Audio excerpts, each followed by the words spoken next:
So first off, I just wanted to give you guys an orientation of the class, kind of what to expect, what assignments are going to be due, when, and where you can find all the information, including lecture slides, videos of lectures, etc. So let's get started with that.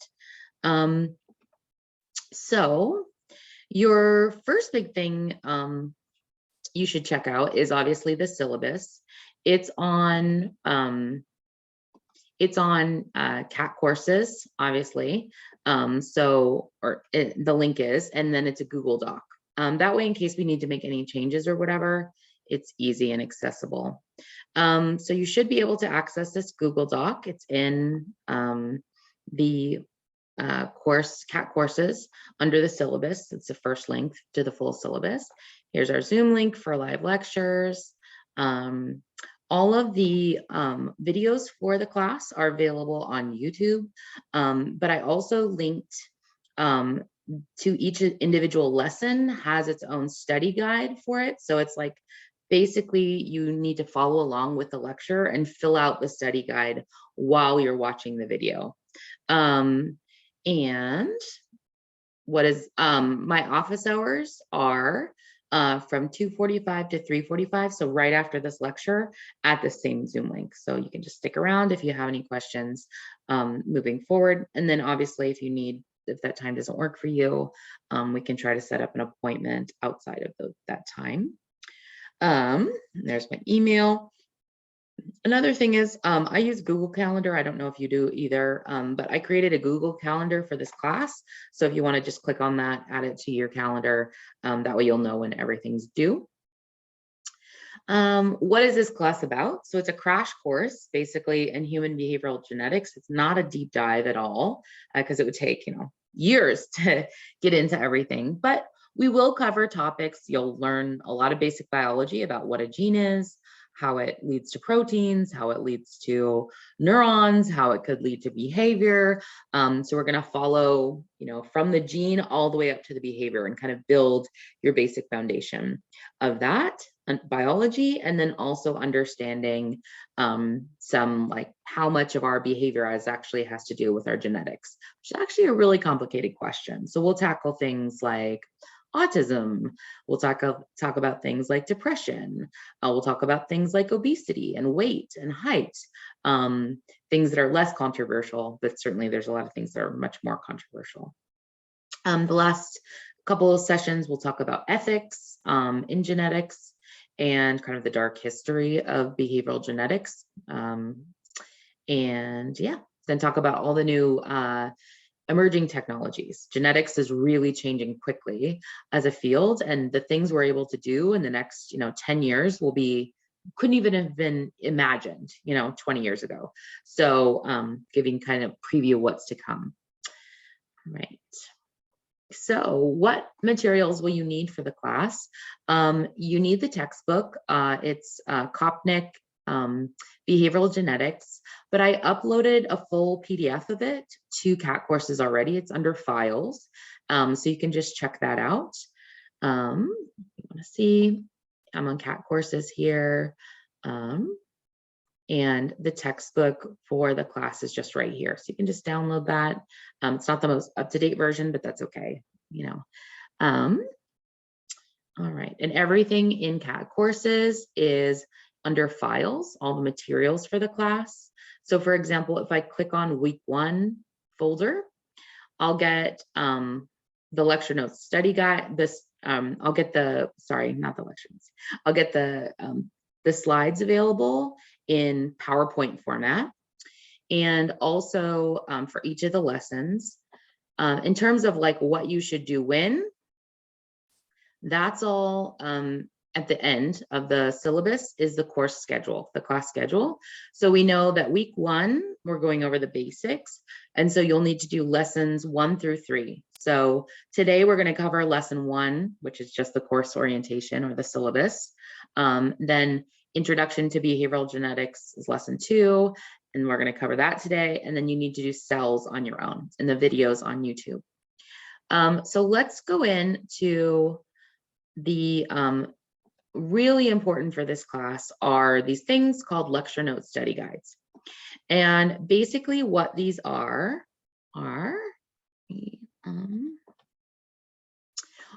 what you need, questions you should be able to answer after you do each of the lessons. So each of the lessons, like what do you need to know after this? So for example, lesson 1 is the course orientation. So, I want you to be answered these questions by the end of the lesson. So do I have to come to live lecture on Tuesdays? No, you don't. Should you? Yes, because you have extra credit opportunities. What assignments are due for the class and when? Well, check out the syllabus and we'll go over that as well. When are office hours? They're Tuesdays from 2:45 to 3. I actually want you to download these and fill these out. And these are actually there's only 4 assignments in the class because there's only 6 weeks of the class. So actually filling out this lecture notes study guide packet is one of your assignments. And this first packet 1, is for weeks 1 through 3. So everything you need to know for weeks 1 through 3 is contained in these packets. So here's like lesson 2 study guide. So you can follow along today. The video link's not available yet because I was going to do a course, upload this fresh course orientation for the people who can make it to live lecture. You can see this is the one you need to do on your own. Lecture note study guide on cells. Here's a link to the video. Yeah, and so you're going to define a cell. What's the difference between a somatic cell and a gamete cell? All these things that you'll do on your own. Yeah. So questions about the lecture note study guides and yeah.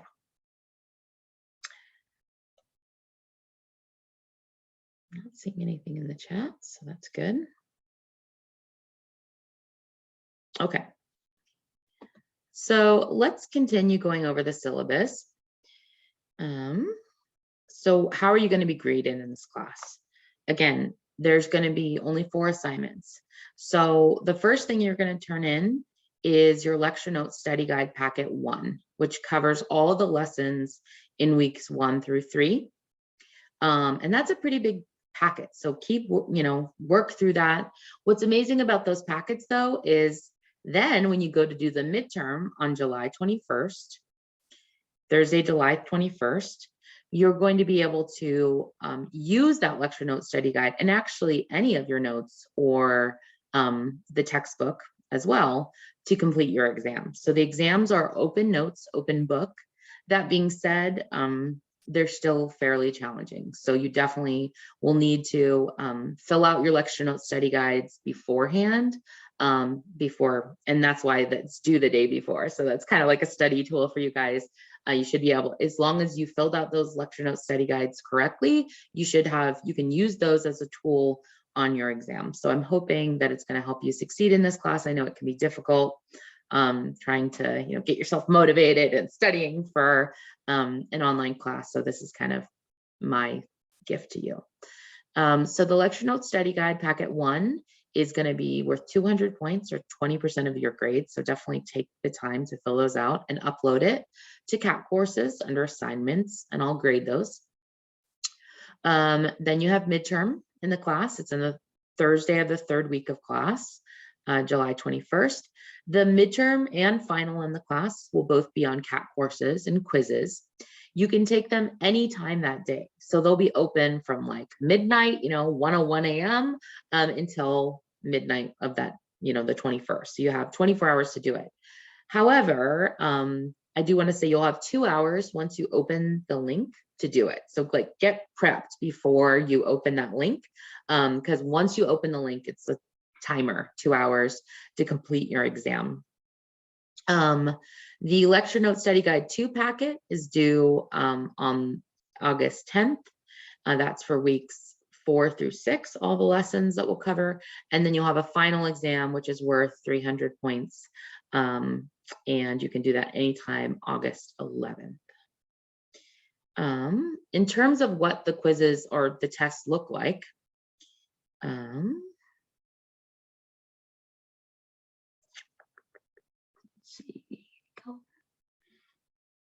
right, so exams, their vast majority of it is on lectures or lessons, as you'll call them, as I called them here, just to make it easier. And then the readings it is 20%. So you need to make sure you're doing the readings as well. But then again, it's open notes, open book, and you have the PDF of the textbook. So, yep.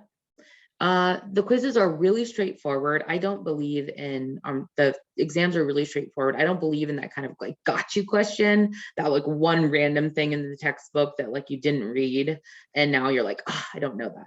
I am more about like, I want to tell you everything you need to know.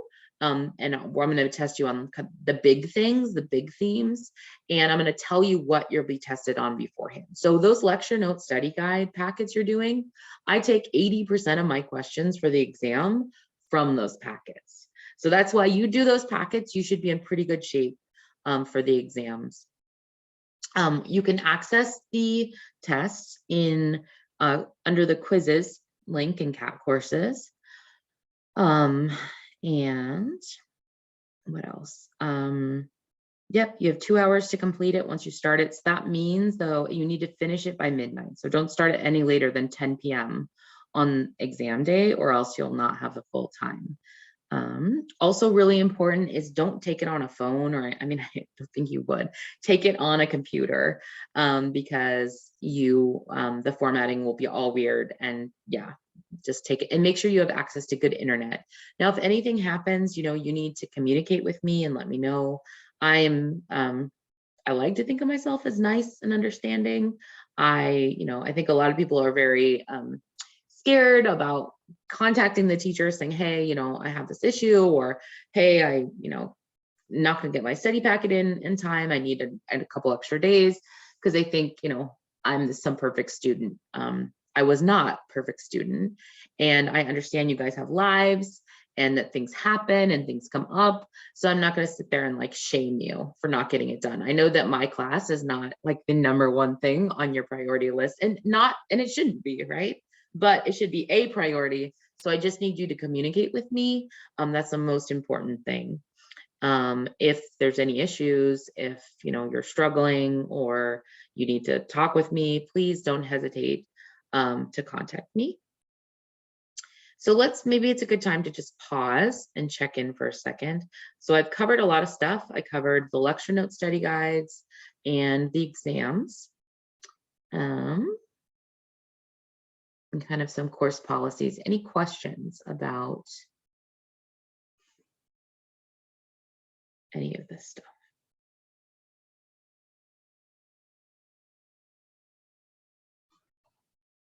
Nope, you guys are good. I'm just such a good teacher that it's just, yeah, well, I'll take that as a compliment. Okay, so you guys are good. All right, so let's go through some of the other course policies. So attendance in live lectures not mandatory, but highly recommended. All lecture videos are posted online. I'll post this one after class. If you have specific learning needs or disabilities, make sure to get in touch with me about those. Academic honesty, it is important that you do your own lecture note study guides, and please do not share your study guides with other people. That would be considered cheating. Academic integrity, that's good. Late policy, this is really important. That's why I said you've got to contact me. If you're going to be late on something, contact me beforehand, please, so that I can give you some leniency. I'm happy to give you an extension, but if I don't hear from you and you just ghost me, then I'm going to have to take off points if you're late on turning in your lecture note study guide. Extra credit, you can earn a lot of extra credit in this class, up to 5%, so 50 points if you come to live lectures. And that's kind of your only opportunity to do that in this class. All right, so let's go through the course schedule. So week 1, we'll just be focusing on the basics. I'll do a quick introduction to behavioral genetics today, where we'll do an activity where you'll have an opportunity to get extra credit if you're in live lecture. And then the cells lecture video you need to watch on your own and fill out your study guide on your own. Also on your own is reading chapters 1 and 2. Yeah. All right, next week, we'll jump into DNA, how it is, how cells replicate, how DNA replicates itself. how DNA actually makes stuff, so proteins, and then that will be live lecture. And then on your own time, you'll be doing the meiosis and reproduction lecture and reading chapters 3 and 4. Week 3, we'll cover single gene inheritance and multi-gene inheritance, and then in live lecture, and then you'll do research methods lecture on your own, which is lesson 9. And then I created a really, well, I don't know if it's that fun, but it's better than nothing. I created a little Jeopardy game that I want you guys to play. So you click on it, it's just like sample exam questions, and so you can test your knowledge on, stuff.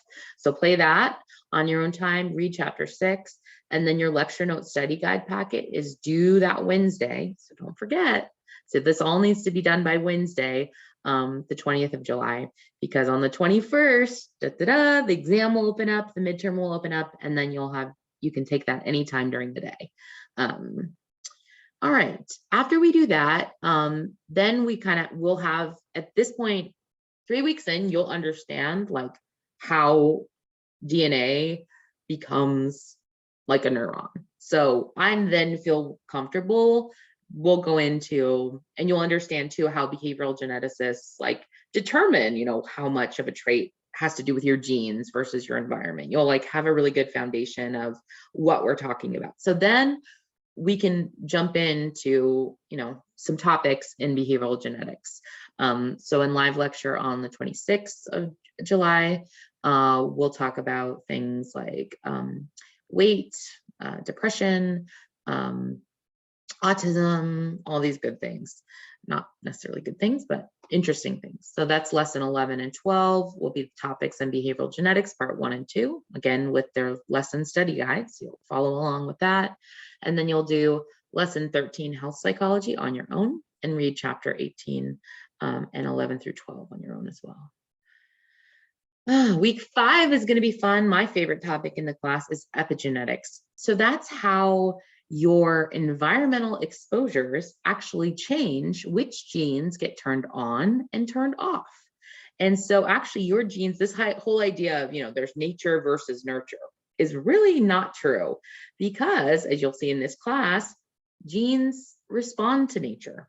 They can change, or genes respond to the environment depending on, your level of stress in utero, or, what your mom ate while she was pregnant with you. It can influence which genes get turned on and turned off. And also your experience and stress can affect the age of your genes. So it can actually cause wear and tear on your genes and genetic damage. So we'll talk about that in week 5. And then on your own time, you'll do the mental health lecture. So last week, future of behavioral genetics, week 6, we'll talk about ethical issues in genetics, and I'll introduce some new technologies in the future of personalized genetics moving forward. And then lesson 19, it's a light thing to do on your own. It's just another Jeopardy game to help you get ready for your final, which is on August 11th. And I see actually, there's no reading quizzes for this class. Sorry, that was just left over from, I have taught this class many times before, but I've never taught it as a strictly online class. And I've never taught it in summer session. So I had to cut out a lot of stuff that I normally would have in like weekly reading quizzes and a really cool like creative project that you would do, and like a lot of other stuff that's built in, but we just don't have time for it. So I wanted to just kind of strip this down, have it be, so it's only 4 assignments. Everything's open notes, open book, and it will just be covering the most important topics in behavioral genetics. All right, other questions? Oh, there's a typo. I really like spelling lesson with the ION. Find that typo. Any other questions about the class?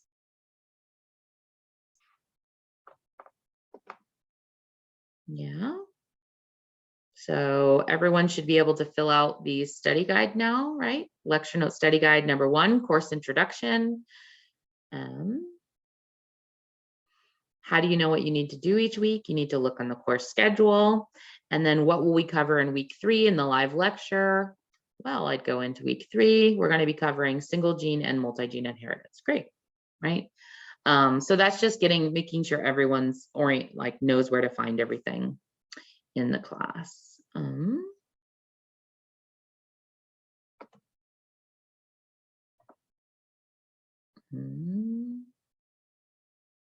Anything else you guys need? Oh, one last thing I want to say is that I'm going to do my best to edit out the lectures, the videos that are online on YouTube. They have all the same content that are, is related to your study guides, but there may be an announcement or something from my lecture that I did, when it was a full course. So just ignore that stuff. I'm trying to cut it out on YouTube, but YouTube's not a very good, it's not very easy to edit stuff. And I, yeah, so sorry about that. Any other questions before I think we take a quick break, and then we'll come back in like 15 minutes, and then we'll dig into a second lecture, which is on introduction to behavioral genetics. Any other questions? Nope. Here, let's do a quick poll before we get started. Here. Let's see. How are you guys doing? Let's just hear from everybody once. So how are you guys doing? You just got a poll on your screen. You can say doing great, thanks. You can say I'm doing pretty good. Say I'm doing okay. Say I'm holding on to my thread, or you can say I'm not that good. And so just go ahead and select one. It's anonymous, and I'll do this throughout live lecture just to check in with you, kind of see how your learning's going. So I'll say should I move on? Did you get it? Or like, oh God, go over that stuff again, Jen. That was too much. Yeah. Right. So 5 out of the 11 people have chimed in. I just want to hear from everybody once.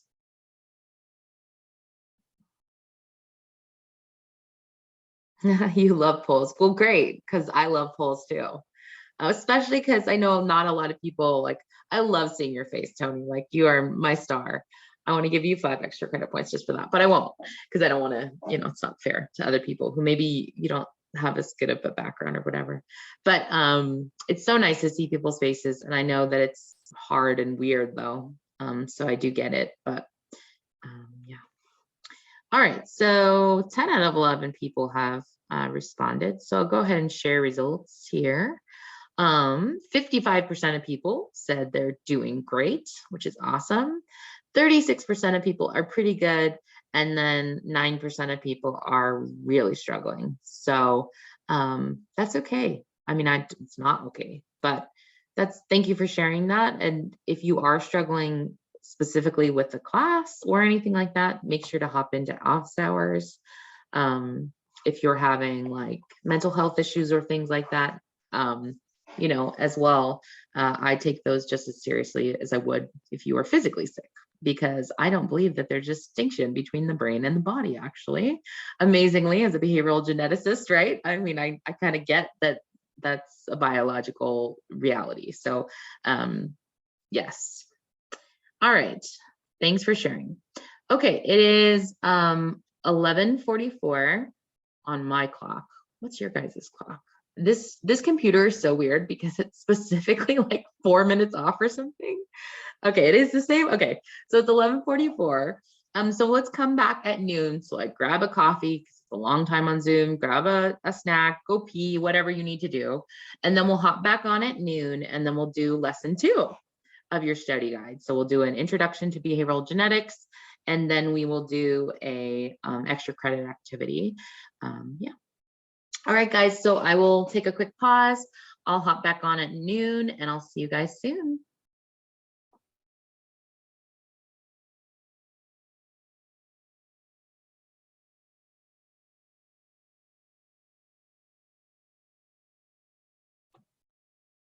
Okay, so this is lesson 2, Introduction to Behavioral Genetics.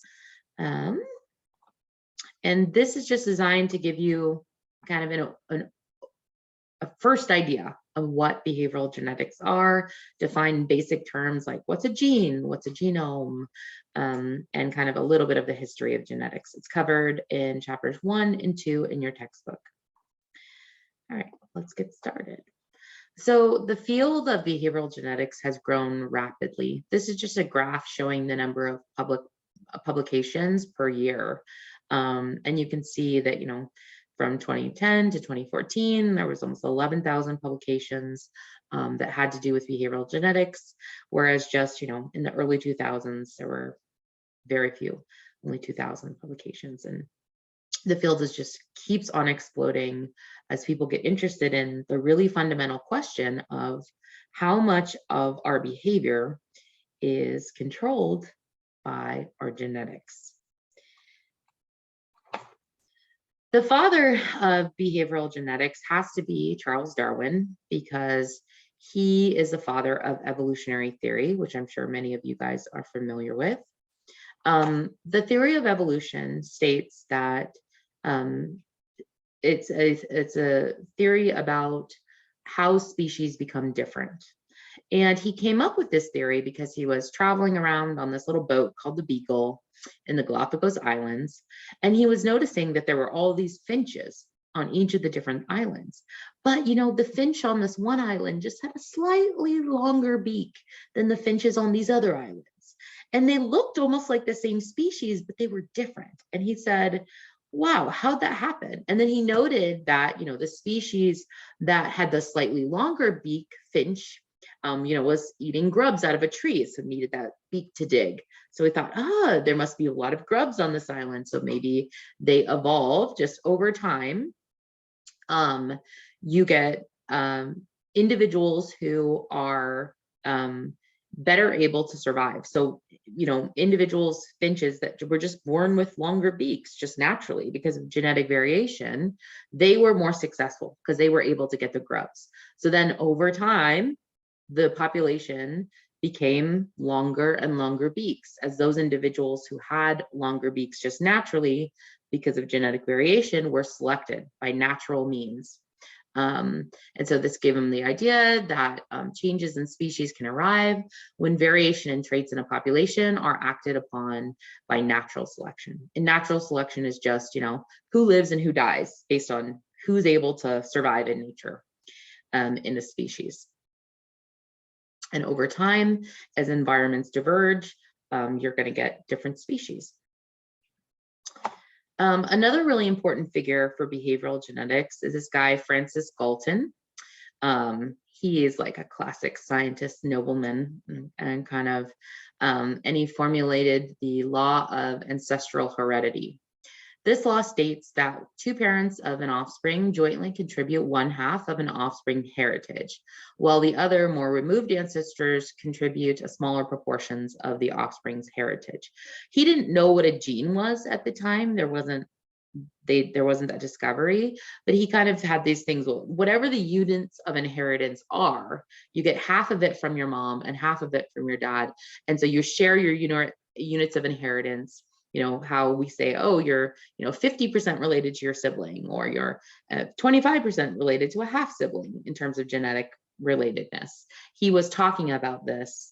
And so because he said, 1/2 of your genes come from your mom and 1/2 of your genes come from your dad. Of course, the first study he did studied only men. But it was just based on his time and, sexism. So that's fun. So Francis Galton is famous for this study of these 300 most distinguished men in English society at the time. And what he noted was that they actually were, quite a few of them were related to one another.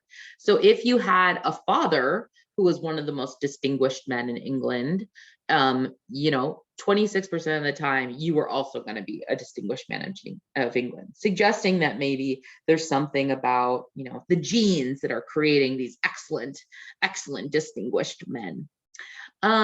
Yeah.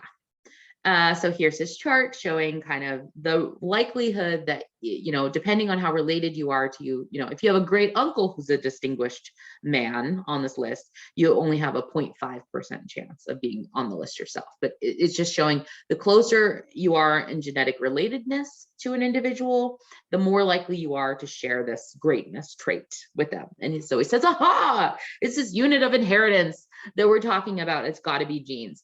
So I want you guys just to take 2 seconds, and I want to hear, is this evidence that for sure it's genetics? Like if you have a dad who's one of these great men, who, by the way, let's say, how is it defined, right? So these are people who have a lot of education, a lot of wealth, have done great things for society in terms of academic contributions. So does this mean that it's their genes? What else could be going on here?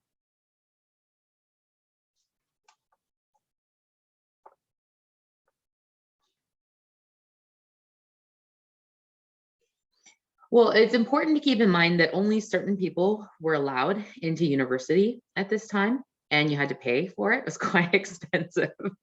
So really what this could be is like, if you have a father who's rich, sorry, did someone raise their hand and I didn't see it? No. If you have a father who's rich and went to Cambridge, hey, you're probably likely to be rich and go to Cambridge too. Oh, amazing. And look at all these great, things you're able to do. Whereas everyone else is like a serf, on an indentured servant on a piece of land, not allowed into university, can't even read and write. So yeah, the methods are definitely quite flawed here. But I will say that this contribution of kind of understanding, if you take it that 50% of your genes come from your mom, 50% from your dad, then you can work out the math on how genetically related you are to all these other people. And this did found some of the bedrock of some of the better behavioral genetics methods that you'll hear about later.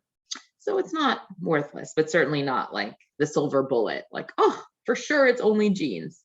We have to remember that individuals who are related also tend to share environments, things like wealth, things like, related to racism, things like related to, whether or not you experience a famine or not, or you have food. All these things would be covary. Okay. Heritability, a really important term for the class. You need to know what it is. It is the extent to which differences in the appearance of a trait across several people can be accounted for by differences in their genes. This is the nature in the nature-nurture debate, right? So this is how much of our behavior or any given trait, can be height, weight, behavior, is heritable, meaning how much of it is like genetic. Okay, so specifically due to your genes. Now, some traits we're very comfortable saying, they're largely due to our genes, right? If I have brown hair versus blonde hair, if I have hazel eyes versus brown eyes, if I am, 7'2" versus 5'2", we're pretty comfortable saying like, yeah, that has a lot to do with your genes, right? Other traits like how smart are you? How aggressive are you? That gets quite dangerous and controversial and complicated, much more complicated to measure and understand the heritability of those behavioral traits than are the phenotypic traits. It will talk about things like even something like weight. Body weight, which is generally thought of as like, oh, that's all to do with your behavior and your environment, right? You're just eating junk food. It's actually quite heritable. And so it's only about 10% less heritable than your height. So a lot of these things where we make assumptions about people based on their body or their, things we think of are just behavioral, are actually influenced by genetics as well. And there's some kind of scary things I'm going to tell you in this class that are pieces of information that could be used terribly if you wanted to. And so that's why we spend some time on ethics in the class as well. And there's maybe some questions we don't even want to know the answer to.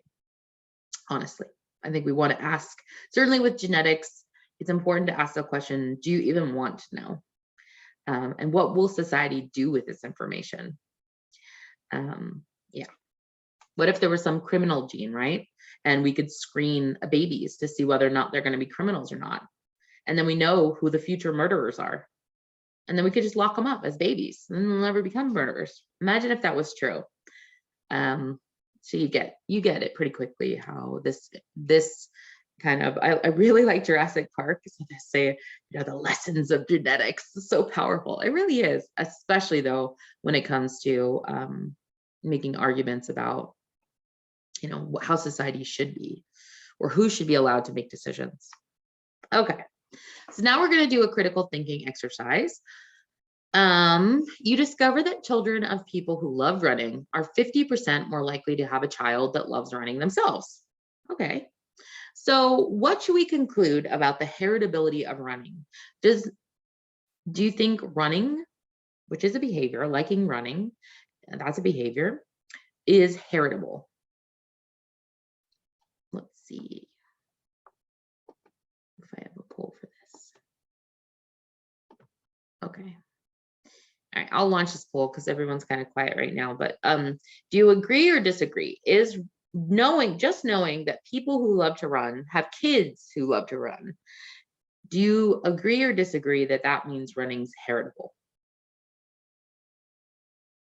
Is that evidence that running's heritable? Meaning that it's caused, liking of running can be passed down from parent to child.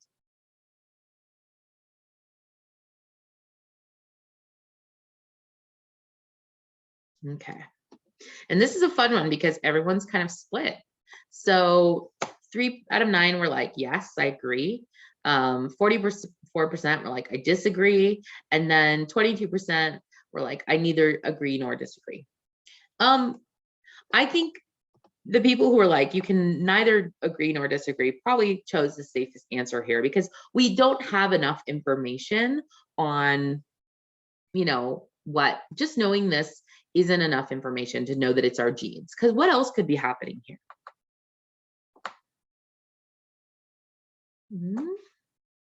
What else could be happening here?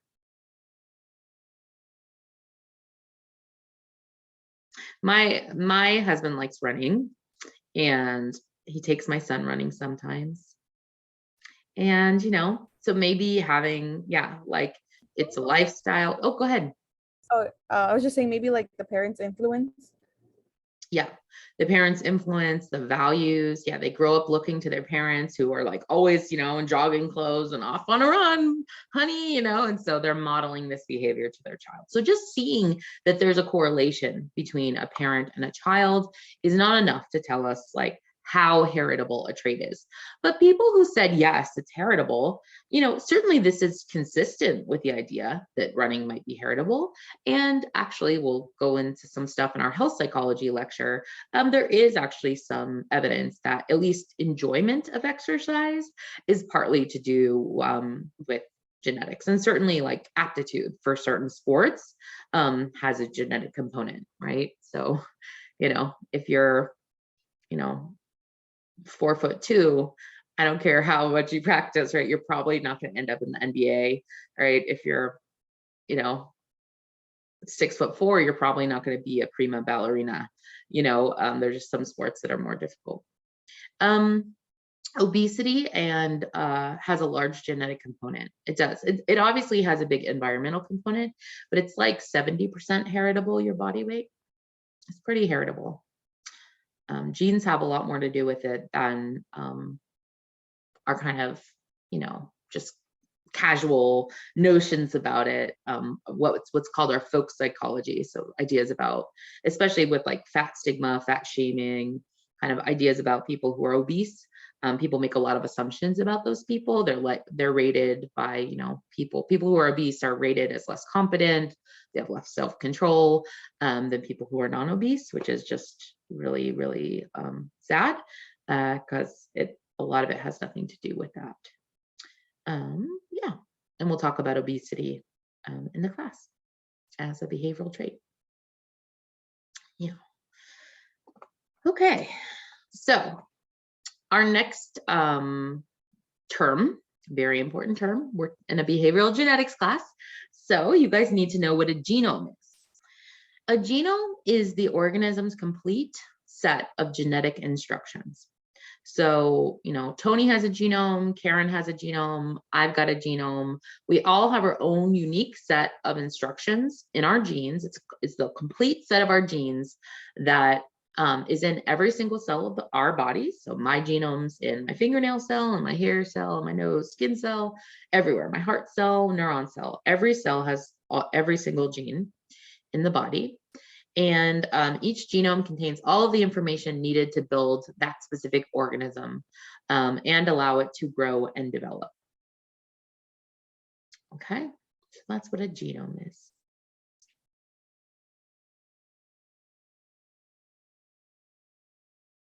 In terms of, I get this question sometimes, like how accurate or perfect does your definition need to be on your lecture note study guide or on the test? If I were to ask you to like describe what's a genome, they don't need to be picture perfect, like word for word at all. In fact, I'm happy for you to put it on in your own words, but you can also just do it word for word if you want to. So it doesn't matter to me, as long as you get the gist. All right, so we know what a genome is. The genome's organized in humans in these little packages called chromosomes. And so your genome is made up of 23 chromosomes. Each chromosome contains a chunk of the genome. And they're sex chromosomes, or allosomes are called, or X and Y chromosomes. They contain information about sex-linked traits. And here we're talking about biological sex, not gender. So biological sex has to do with like your genetic sex. And then, and there are some people who are intersex or don't actually have a genetic sex as well. So that's an important category to remember, even at a biological level. And then gender is obviously, the social construction of the way you would express your gender, the way other people see your gender, which is obviously separate from your sexuality as well. So just to be clear, when I'm talking about sex, I'm talking about biological sex. Okay. So chromosomes are, you've got 23 as a human, and they're just pieces of your genome. Okay, so what is a gene? A gene is a distinct sequence of nucleotides. So it's an A, G, C, T. It's kind of the language of your genome. And they're organized in chromosomes, and they give instructions to cells on what to make or become.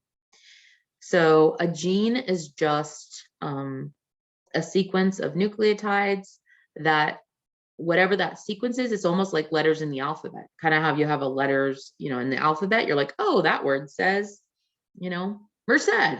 Okay, because it's MERCED. Well, for your genetics, right? Because your body's like, they're looking for, what should we make today?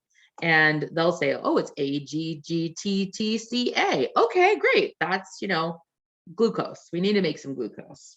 That's not the DNA sequence for glucose, but that's how it works. Kind of like a language of, like we have a language, a gene is made up of just letters of sequence of nucleotides that give information on what to make. It's basically a set of instructions for your cell. I like to think of the genome as like a cookbook. So I've got a cookbook here. It's kind of hard to see. Oh, it's really hard to see because of the background. Oh, I'll turn off Nikki. This is like video. You're gonna see my ugly. Okay. So you can see here's a cookbook here. Oh, you still can't see it. That's okay. I've got a cookbook. All right. So this cookbook is like your whole genome. Okay. So it's like your whole genome. This is a baby cookbook, actually, that I hardly ever used for my son. And so this is like the whole genome. And then we can open up the cookbook, right? And then we can get specific recipes. Like, what am I going to make tonight? I'm going to make raviolis, or am I going to make, braised tofu, or am I going to make whatever you're going to make, hummus, right?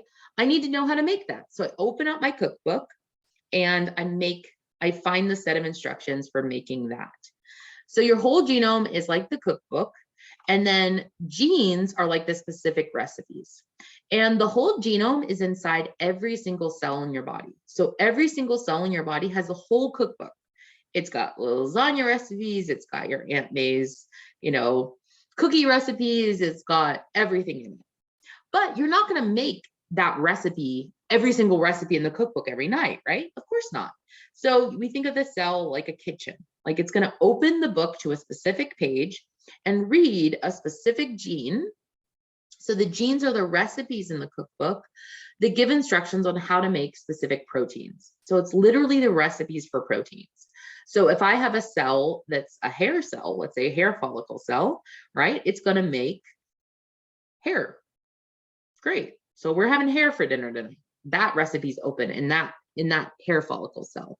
But if I'm a skin cell, I really hope I'm not making hair, right? Or, tonight, I hope I'm making skin tonight. And so each of the a different page of the recipe book is open in every single cell in your body, every single cell type. And if we didn't, but remember that the whole genome is inside every single cell, okay, of your body. And so the way that there's different cells, right? So there's all kinds of different cell types in the body, a neuron versus a blood cell. How are those different? Well, they're expressing or making different stuff.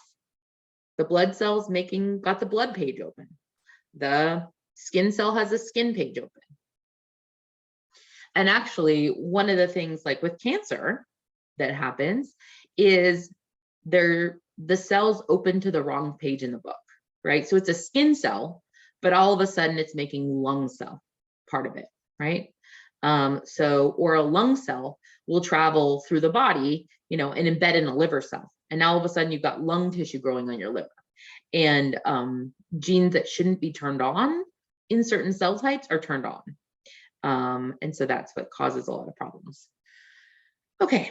So in this analogy, which is part of your study guide, right? Genes are the recipes in the cookbook, and your genome's the cookbook. You got it?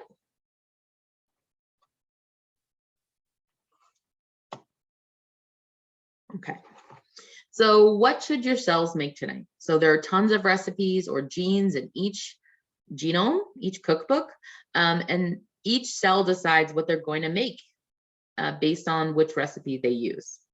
And so there's a bunch of chemicals that basically like block out other parts of the cookbook that they're not, making tonight. And so they actually physically block them, or they'll wrap them around a histone so they can't see it. So you're only, just like, this book is closed, because I'm not making all the pages, kind of like most of your genome is closed in a cell, and only certain specific pages will be open based on, okay, we want to make X tonight, right? We want to make this specific thing, and we're making it tomorrow night. We'll just keep making it again. So cells are kind of like one note factories. Skin cells always going to make skin. A hair cell's always going to make hair.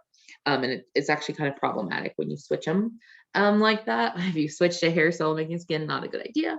Yeah. Okay. Any questions about a gene, a genome, chromosome, and heritability?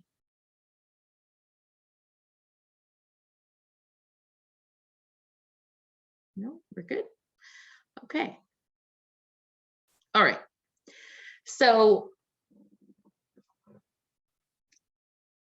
this is a class on behavioral genetics, right? So behavior is a big part of that. So we have to define what is a behavior. Kind of an everyday definition is the way in which an animal or person acts in response to a particular situation or stimuli. So keep in mind that, a behavior you do is not a behavior you're necessarily doing right now, right? Can you do a cartwheel? Maybe, maybe not. I can, but I'm not doing a cartwheel right now, but it is in my behavioral repertoire, right? Can I, get angry? Of course I can get angry, but I'm not angry right now. So behavior is really complicated to study because number one, you're only going to show certain behaviors in certain contexts. It's only in response to certain environmental stimuli that you'll even show the behavior. So it's not as easy as just a trait like, what color is my hair? Is it brown or blonde? Oh, It's always brown unless I dye it, right? But it's always going to grow out brown. That's easy. Am I an aggressive person? That's hard to know. You're only going to really know, if I'm really aggressive is if you get me mad and then you watch my behavior in that context. Okay. So behavior can be really hard to study because it's only in response to certain stimuli. So already then, when we're talking about behavioral genetics, we're talking then about almost like a propensity to act on environmental stimuli in a certain way, which is much more complex than like just, is my hair brown or blonde? All right, so to introduce this kind of idea of behavioral genetics, we're gonna do a little group activity. I'm not gonna, because the class is so small, I think we're not gonna, and no one talks in the breakout rooms anyway. What I'm gonna do instead is just give you guys 10 minutes to read this article on this slide. I'm gonna give you the link, it's really short. It's just a little piece in the conversation. I'll put it in the chat. And so you guys read that, and then we're going to come back for a discussion. And so what I want everybody to do, if you don't feel like unmiking yourself or whatever, that's fine. If you could just put like at least one response in the chat to the article, like one question you had or one comment you had, I'll give you 5 points extra credit in the class. Okay, so this is your extra credit opportunity today, but you don't have to write it down. You can also unmic yourself. So I'm going to give you guys 10 minutes to read that. It's not a long article, but some people are faster readers than others. It's also a little break. So right now it's 12:28 or 12:28. So let's come back at 12:40. Yeah, 12:40. So you have 12 minutes to read it. So at 12:40, we're going to come back on, and then I'll get your guys' responses, and then we'll do the last portion of this lecture as well. So extra credit opportunity, you go ahead and read this, and then we'll discuss it as a group. So we'll take a quick pause, and yeah, I'll see you guys soon.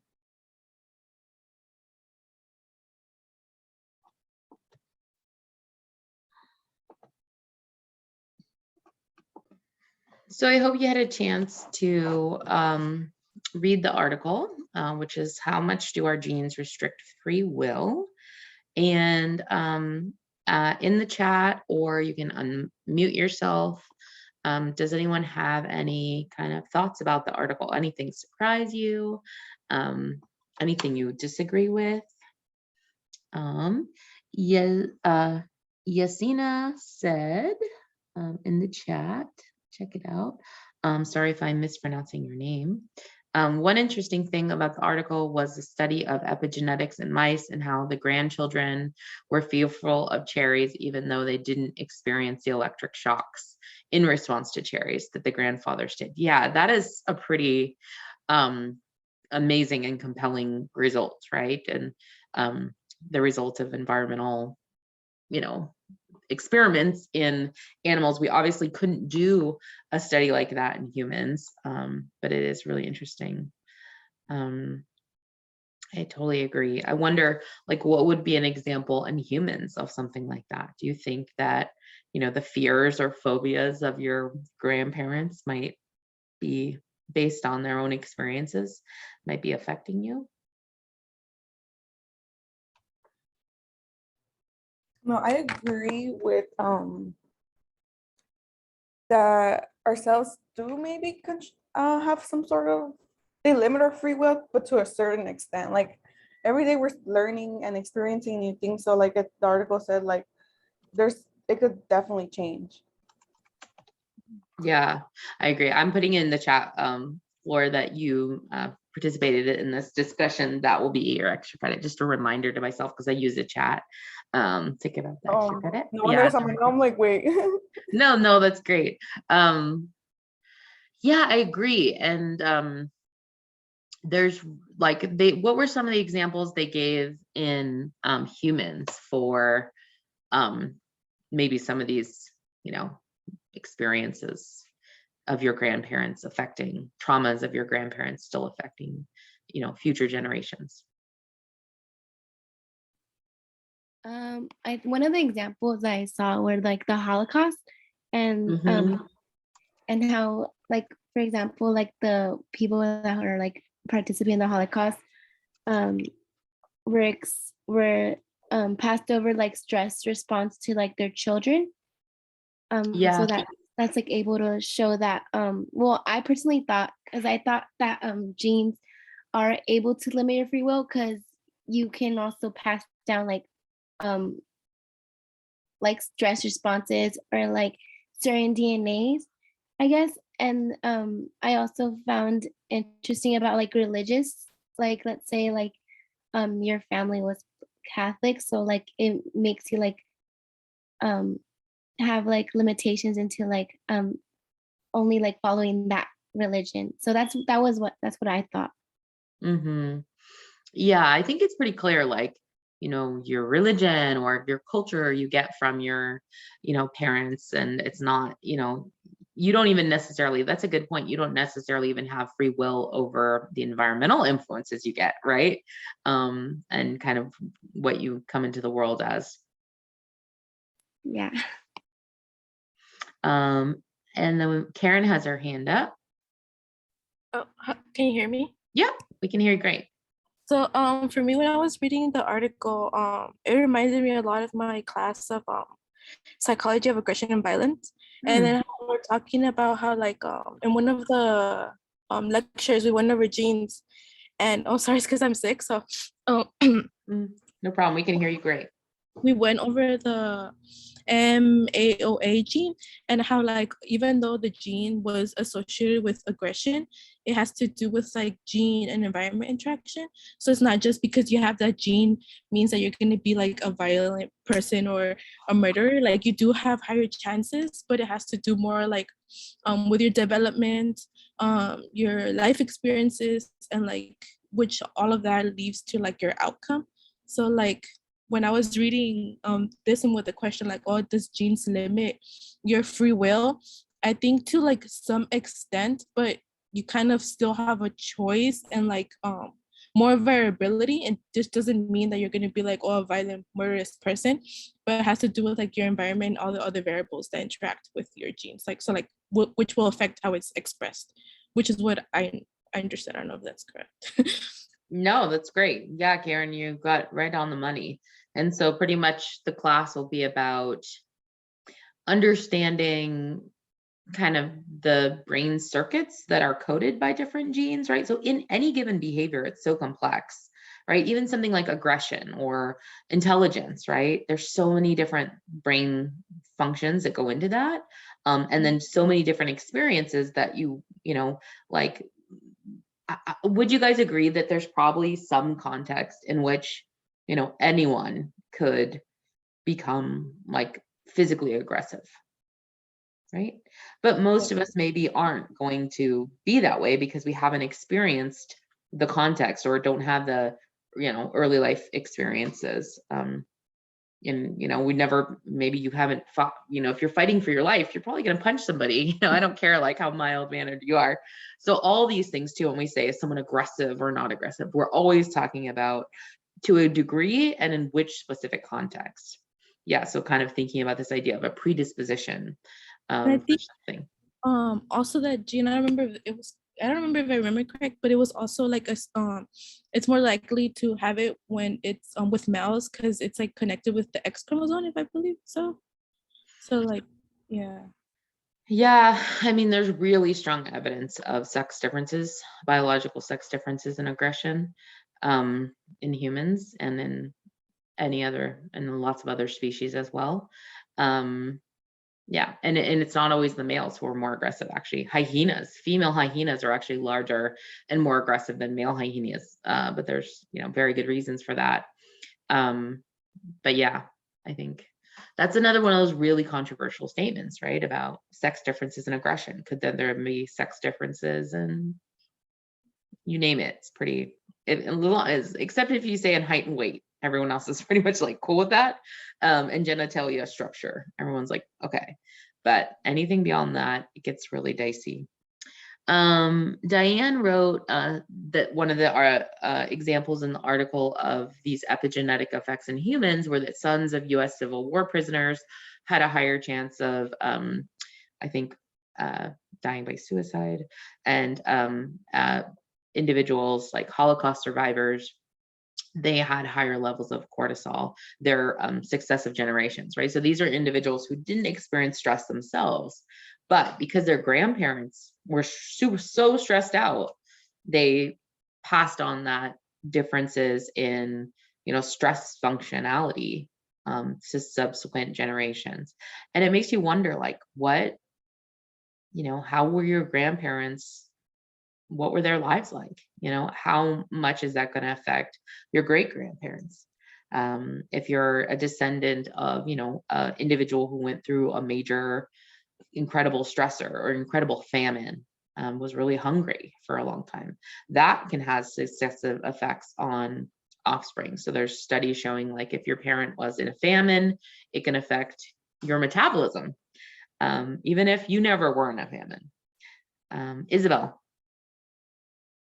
I just remember last year in my psychology class, the professor was talking about how they conducted the studies on women who were pregnant during the 9/11 attack. And they found out that the children of those women had like faster fight instincts because of that situation, or that's what they based it off of, just because the women in that situation had their reaction time for like flight or flight. And I think that's pretty interesting how like it's passed on to a child even when they're still in like the womb. Yeah. And there's actually, thanks Isabel for bringing that up. And there's actually lots of examples of that in humans. So for example, if you experience an earthquake during the first trimester of pregnancy versus the third trimester of pregnancy, it can affect it. There can even be timing effects and when the kind of trauma happens for the mother, affecting the offspring. And what would be really interesting to look at is now the descendants of those children whose mothers were pregnant during 9/11, right? Those kids are old enough now to be having their own babies, and it'll be really interesting to see if they even pass them down to their grandchildren, right? Those differences. And I'm guessing they will, based on animal models, where we can experimentally manipulate these things, right? Stress a group of moms out versus not, and then study the successive generations. And it's amazing how much these epigenetic effects, because that's what these things are, lead to what can be passed down. Isabel, you also said in the chat that it's not limited. Based on the article and my own thoughts, I would say that free will is not limited by genes, but instead genes act like a barrier, but not an impossible one to get over. Although it takes time and effort, I believe it is possible to override some genes. An example of some would be like height. Enough sleep as a child and nutrients can make the average height you were given in our genes, 5'4" can override to maybe 5'8" or taller. I'm going to disagree with that a little bit. I think sleep and nutrition maybe can give you an inch or two. It's not going to give you 4 inches unless you're talking about like, starving an infant versus not. Yes, you can get really big effects in height, but everyone's pretty much maxed out now height wise. And like you can't, eat a perfect diet and become 5'8". In humans, but people have gotten taller, right, since 100 years ago, and a big reason of that is just nutrition, diet, sleep. People were probably sleeping better back then, but nutrition for sure. And different diseases like vaccines have actually led to height increases as well. There's this really interesting article I just read about epigenetic effects in height, suggesting that actually stressors can actually make you, in critical periods in development, might make your phenotype slightly shorter or taller, depending on how dangerous the environment is, which is really interesting. So there may even be epigenetic effects. But yeah. Okay, great. Does anyone else want to participate and get extra credit, or has everyone already done so? Yes, I want to participate. I put Sure. something in the chat here. Okay, so I said, I don't think genes limit our free will because, but they do affect our behavior to an extent. For an example, a child born from parents suffering addiction, they could be heading down the same path if living in a similar environment, and because they share similar genes, but it's possible they could have other experiences that help them not make the same mistake, like counseling or positive relationships. Yeah, that's a great example. And so then you're kind of giving a nod to the fact there may be genetic predispositions for addiction or kind of dealing with stress, but certainly if you have the right environment, maybe you're not going to show that behavior. Yeah. Mm-hmm. I would agree with that. Right. Anyone else want the chance to participate and get extra credits?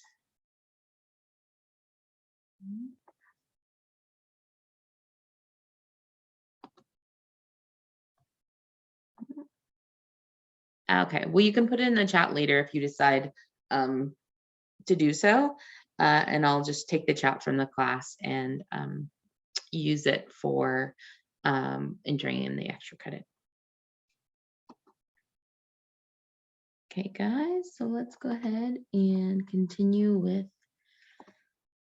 the intro to behavioral genetics.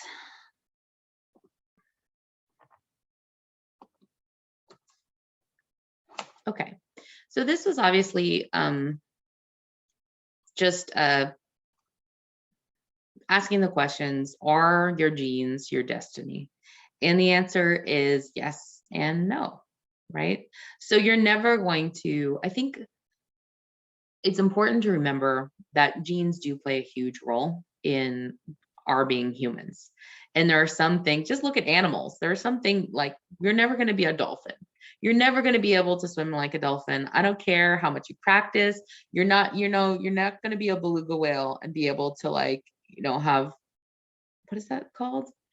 Sensor location or whatever, where you are singing pings of sound and, have a map in your mind. You're never going to be able to do that as a human, without technology.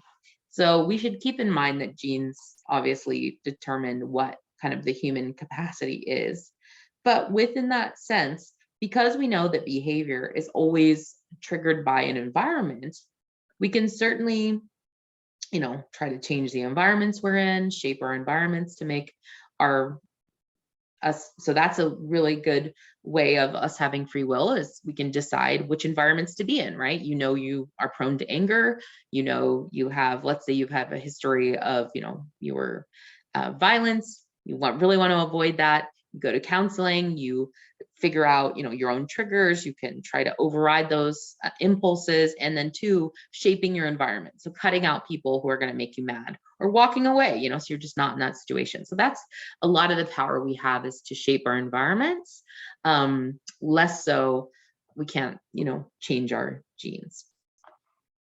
And behavioral genetics is incredibly complex. So this is just a really, really simple model of behavioral genetics. So up there, we've got a gene, and then we've got its effect on the brain, and then behavior.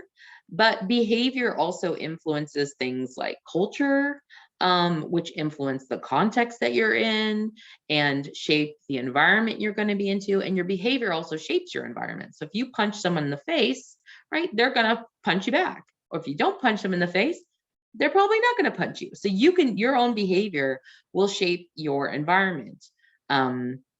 And so it's this crazy mix 'em up feedback loop where we've got, environments constantly changing. We've got behaviors constantly changing. We've got this brain, which is this interface between kind of psychology and our genetics, working together, always in flux. And I should say too, although your genome never changes throughout your lifespan, it will be the same.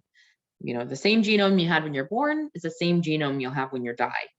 The epigenome, or the genes that are turned off or turned on at different times in your life, will be very different, right? And that is also true of even at the brain level. So for example, if you're depressed or dealing with like PTSD, the genes that are turned on in cells in your brain are going to be different than at times in your life where you're not experiencing a bout of depression or you're not experiencing PTSD. So even your own genetics and cells, even in the same cell type, can be quite different. There's even evidence at different times of the menstrual cycle.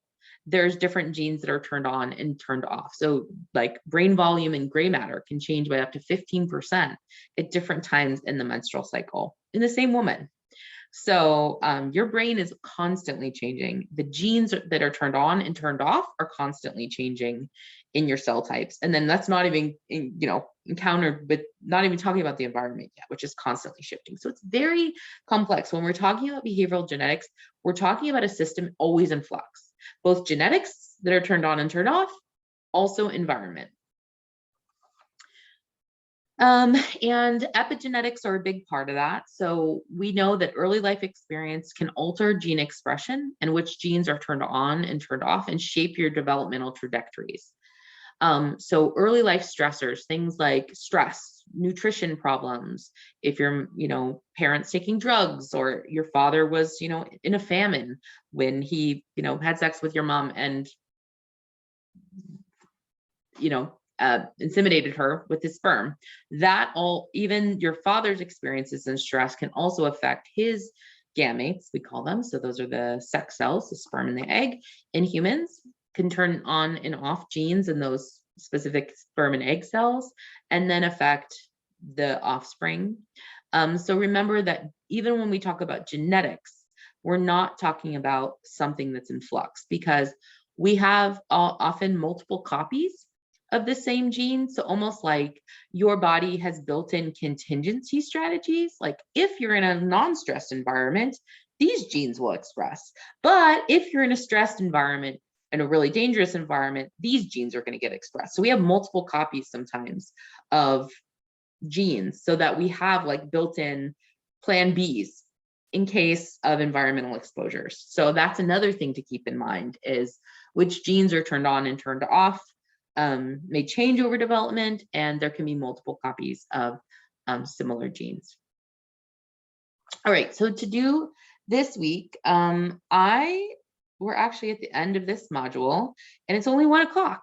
And so we actually have 2 hours and 45 minutes left. So I think I'm happy to go on. I really thought this was going to take a lot longer. I think but that's good. So you can either drop out of now of live lecture, or you can do the cells lesson on your own. Otherwise, I'm happy to just go over the cells lecture today, because we have a ton more time. But maybe we take like a nice long break, like a half an hour break. So it's 1 now. If we came back at 1:30, then we'd have an hour and 15 minutes to do the cells lecture, and that would be plenty of time. Would anyone like to stick around and do the cells lecture live? Otherwise, you can do it on your own. So take up in the chat, would anyone like to do the cells lecture live today? If so, I'll stick around. Otherwise, we can just end early for this session.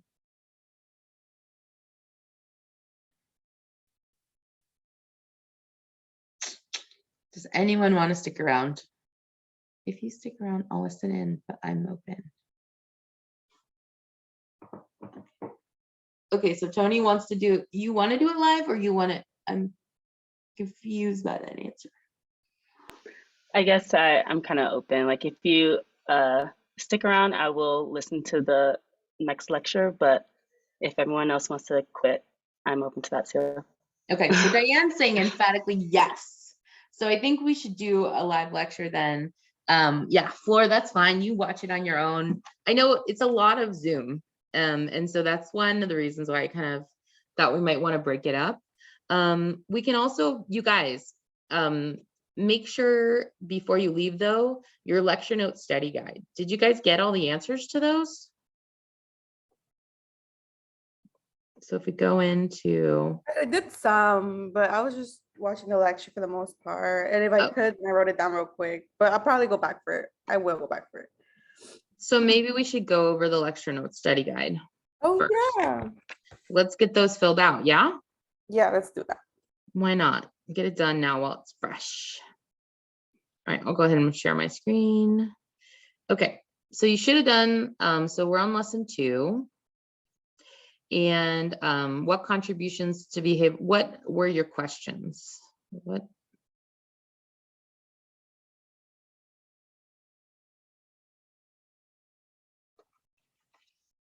So contribution of Charles Darwin is that he was the father of evolutionary theory and kind of helped, without that, we wouldn't know like why there were species that are different in the first place, and how, and he also had the idea that, you know, parents pass on traits to their offspring.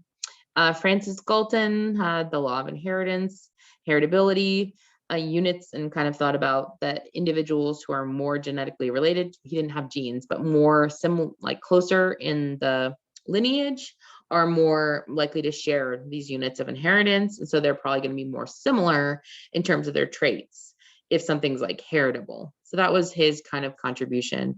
And Francis Galton did that 300 most distinguished men study, which we agree is flawed, but is still interesting. Heritability is the extent to which a trait can be passed on from a parent to an offspring, or the extent to which you know, a trait is determined by your genes. Genome is every single gene you have in your body, right? And every single cell has a full copy of your genome.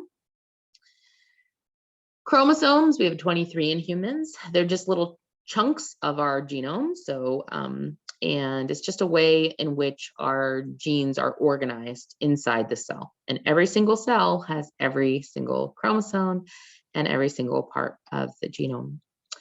A gene is a set of instructions for a specific, usually a protein actually.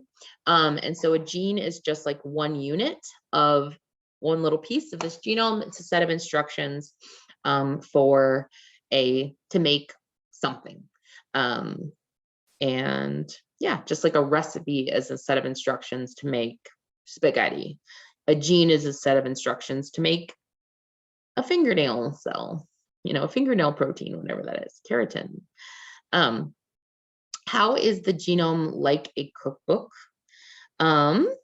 Well, genome is has every single recipe to make every single thing in your body, every single cell type in your body.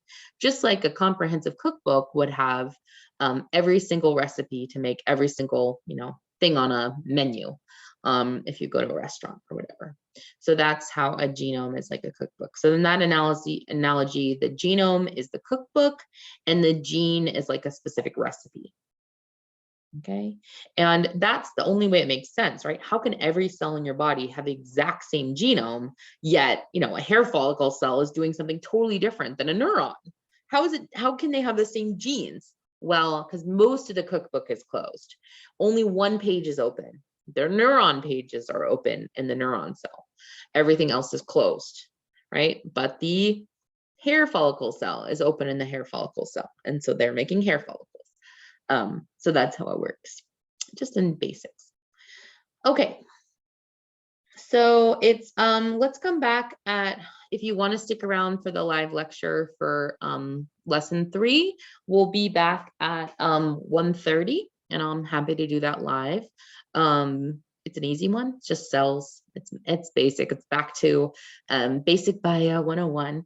And then, but you do need to do the reading on your own this week and finish filling out your lecture notes study guides for this week. Don't fall behind because these are, you know, graded things. And yeah, and if you want to hop in to the lecture at 2:45, the lecture link, that's office hours today if you have any questions. All right, guys. Well, I'll see you guys at 1:30, those of you who want to stick around. Otherwise, peace, have a great week, and let me know if you have any questions.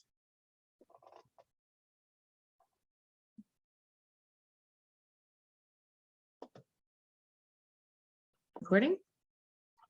Okay, so we're back, and this is lesson 3, cells. So I'll be uploading this full video to YouTube after this, and I'll send around, I'll update the link so that's good to know. But yes, all right, so cells. So this lesson contains, we're going to go over the cell structure and function of different organelles in the cell. We'll talk about mitosis and the cell cycle. That'll set the stage for DNA replication when we talk about that, because guess what? When cells make new cells, they also have to make new copies of your genome. So we'll talk about that. A little bit about cell communication, and then we'll talk about stem cells, what they are, what they're used for, and why there's so much controversy around them. All right, so introducing cells. So cells are the fundamental unit of life and comprise the human body. Everything in the human body is made up of cells. And a lot of times when there's genetic differences that lead to the instructions for making the cell being slightly off or just not quite functional, that's the underlying cause for most like inherited disorders. So inherited disorders like muscular dystrophy is due to an inherited trait where the body cannot make, the genome cannot make this dystrophin, which is this protein needed to make healthy muscle cells. And because of that, the dystrophin is off. It's a little bit not as functional as it should be. And so you get a lot of different problems associated with that disease. All right, so introducing cells. Our bodies contain more than 260 different cell types. But in general, these two cell types are broken into two categories. First are somatic cells. Somatic cells, meaning cells of the body. These are pretty much every cell is a somatic cell. It has two copies of the genome. One copy you inherited from your mom, one copy, half of that you, so it's said to be diploid, one copy inherited from your dad. And then the sperm and the egg cells are the gametes. They are haploid, meaning they only have half, right, of or one copy of the genome. And these are just sperm and egg cells. So 259 cell types are somatic cells. One cell type is a gamete, right? Gametes are sperm and eggs in humans, and they're special cell types. They only contain half of the genetic information, which makes sense, given that two parents' gametes come together to form a full genome. Okay. I guess another cell type is a stem cell. These are kind of like baby cells in a way, in that they can become anything. So stem cells are special in that they have the ability to become a lot of different types of tissues. And so stem cells are obviously what's created in when babies are very, very young, just like a zygote, right? Just a few cells in a little, or blastocyst, just a few little cells in the womb of the mother. First week, first days of development, you've got stem cells. You're pretty much all stem cells. And then you slowly, cells become more and more specialized over time. Okay, stem cells can also be divided into prokaryotic cells that lack a nucleus and eukaryotic cells that have a nucleus. So pretty much all human cells are going to have a nucleus, right? They're going to be eukaryotic cells, but we do have prokaryotic cells in the human body.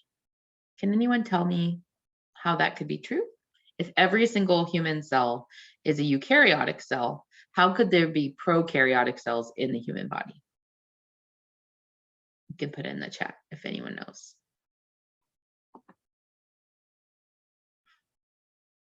No one knows.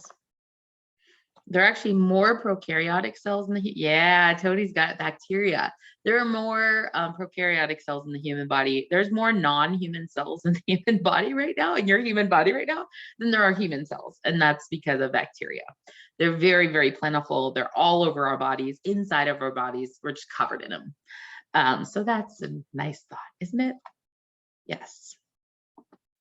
All right, so today we're going to be talking about eukaryotic cells and their organelles, and because that's what makes up human cells.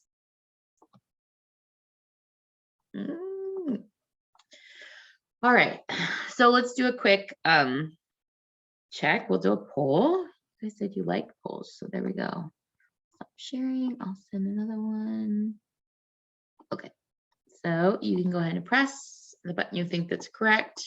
So which type of cell lacks a nucleus?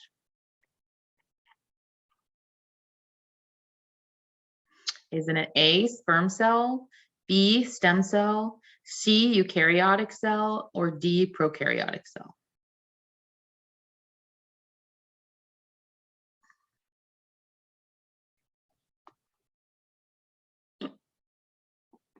Those of you who put C are correct, or D are correct, sorry. I was looking at it wrong. Yeah, prokaryotic cells obviously are the ones that have a nucleus. I was just seeing if you're paying attention. It was just a test, don't worry. I totally know what I'm talking about. I kind of do, but yeah. Let's see. And so here we go. All right. What are cells made of? Cells contain 4 types of macromolecules: carbohydrates, fats, proteins, and nucleic acids. Nucleic acids are our DNA, our genetic information, and then proteins, lipids, and carbohydrates. That sounds really familiar, right? Because it's kind of what we eat. You need to build cells. That's our whole thing of eat. The whole reason we eat is because we have to build cells and like build stuff, right? And so it makes sense that the stuff we eat, proteins, carbohydrates, and fats, are going to be the things that our body needs for, you don't see us eating like just chunks of gold. That's not a big portion of your cell type. Although there are like micronutrients you need in minerals and things like that, but they're very scarce. They're not really what cells are made of. Anyway, I digress. Okay. So animal cells, including humans, we are animals, are pretty much made up very similarly. They contain a plasma membrane. So they have like a sac around it, keeps everything inside. Think about it like a plastic bag, right? It keeps all your stuff together. They have cytoplasm, which is the stuff everything's kind of floating in. It's like a little goo, which is exciting. And then they've got these things called organelles, which are what we're going to talk about today. For the most part, they're these little things inside the cell that do different stuff. All right, so they divide labor by partitioning certain areas of the cell. They serve different functions. So here's a picture of a human cell. It's this little sac, this bag. We've got the cell membrane around it. The cytoplasms, that goo, everything's floating around it, and then all that stuff in there is the organelles. That big blue thing in the middle, I mean, it's not actually blue in your cell, but just for the picture, it's kind of a pretty picture, is the nucleus of the cell, and that's where your DNA is, especially inside the nuclear envelope. So let's dig into the nucleus. This little video that's like straight up for like kindergartners, you guys should check it out, about the organelles of the cell. It's fun, but we won't go into it now. Okay, so the nucleus is the largest structure in the cell. It's surrounded by a double layer of nuclear envelope. So we've got the, plasma membrane of the cell, but the DNA is so important that it has yet another protective layer over it. It has this nuclear envelope that keeps the DNA and keeps only certain things can actually go through it and even access the DNA. So precious, right? Can't be left exposed to the elements. The nuclear envelope has these nuclear pores that allow movement of some molecules in and out. And the nucleolus, which is the site of ribosome production in the nucleus. And then chromosomes are where the DNA is held. So the DNA is organized in chromosomes. I'll show you guys how those work next week. But your DNA is inside your chromosomes, and and that's what the nucleus is. Here's just a picture of it. We've got the DNA is in that center circle there. You see that dark area there? That's where your DNA is going to be, and then around it will be the nuclear envelope, which is going to have these little holes in it, these little pores that allow certain things to get in and out. And only very select things get in and out. Because if you think about it, you don't want anything messing or touching your DNA, right? Because if the instructions get ruined, you're screwed. That cell's going to die. So the cell's very protective over the DNA. So that's the nucleus. And what do you need to know for the exam? You need to know that the nucleus is, the center of the cell where DNA is stored. and it has a nuclear envelope that keeps stuff from coming in and out and messing with the DNA. That's what you need to know in terms of your lecture note study guide. That's an acceptable answer. Okay, outside of the nuclear envelope is my favorite organelle in the cell. And I don't know why, I just really like the name. It's called the endoplasmic reticulum, or some people just call it the ER, because that's a big name. Now it's right outside the nuclear envelope because this is where messenger RNA comes out of your DNA with the instructions for how to make stuff. This is where proteins are made, and actually proteins are built in the endoplasmic reticulum. The endoplasmic reticulum is this interconnected membranous tubules and sacs. It's this really cool, like maze looking thing. It winds from the nuclear envelope so that the instructions for making the proteins go through it and slowly get made as they go through this labyrinth. Rough endoplasmic reticulum contains ribosomes, and we'll talk about what ribosomes are in just a second. And these are important. The endoplasmic reticulum, the thing to know about it is it's super important for protein production. That's where proteins are built. Endoplasmic reticulum, ER. And we are going to talk about the endoplasmic reticulum next week when we talk about how DNA is actually turned into stuff in the cell. Smooth ER doesn't contain ribosomes, but is important for fat production. But yes, lipid synthesis or fat production if you're simpler like me. All right, so things to know about the endoplasmic reticulum. It's this cool maze looking thing outside of the nucleus, right? And it's where proteins get made, and it's got ribosomes in it. Just outside of the endoplasmic reticulum is this another thing called the Golgi apparatus. This is really important for protein folding. And so it's like when you get a string of amino acids in protein synthesis, they then get folded into stuff. And it's like the final finishing touch in terms of protein production. So protein production really takes place in the endoplasmic reticulum, but the protein folding phase happens in the Golgi apparatus. Processing center that adds like sugars and to form glycoproteins and glycolipids, you know, as we do. You like to have your glycoproteins and glycolipids, and kind of it's products that are released into the vesicles and buds off into the plasma membrane. So it's just stuff to know. Just another organelle. No, most important thing, it's important for protein folding, and you're gonna hear about that again. So you're like, oh my gosh, why am I learning about this in a behavioral genetics class? Because that's where genes are like made into stuff. Golgi apparatus, endoplasmic reticulum, nucleus, all really important parts of the cell that we will talk about again. Okay, lysosomes we actually won't talk about again, but just to know, they're membrane-bound sacs that contain up to 40 different types of digestive enzymes, and they're kind of like the little garbage cans of the cell. They just do cleanup and digest stuff. So that's good. I break down bacteria, cellular debris, and nutrients that your cell needs. So they're like food processor / garbage cans. Yeah, lysosomes. Fun fact, Tay-Sachs disease is an inherited liposomal storage disorder. So people who have Tay-Sachs have a genetic polymorphism that makes it so their lysosomes don't quite work right. And so it causes all kinds of problems in the cell and the body and health. Mitochondria are cool, and we will hear about these again because mitochondria, this is like the one organelle when I was like, oh my gosh, I have to teach this now. I was like, I totally knew this one, because what's the mitochondria? What is it called? What's its function? You guys know, right? It's like the one thing you remembered from high school biology. It's the powerhouse of the cell. I remembered that.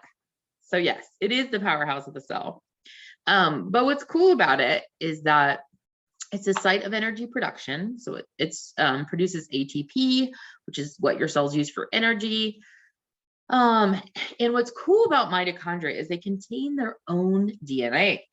So you only get your DNA, your mitochondrial DNA, from your mom.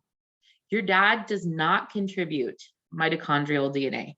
to your cells. Everyone, so your mitochondria today is from your great grandmother on your mother's sides, all the way up, right? So it's a really cool window into the maternal lineage, because it's pure, right? We only get it from our moms.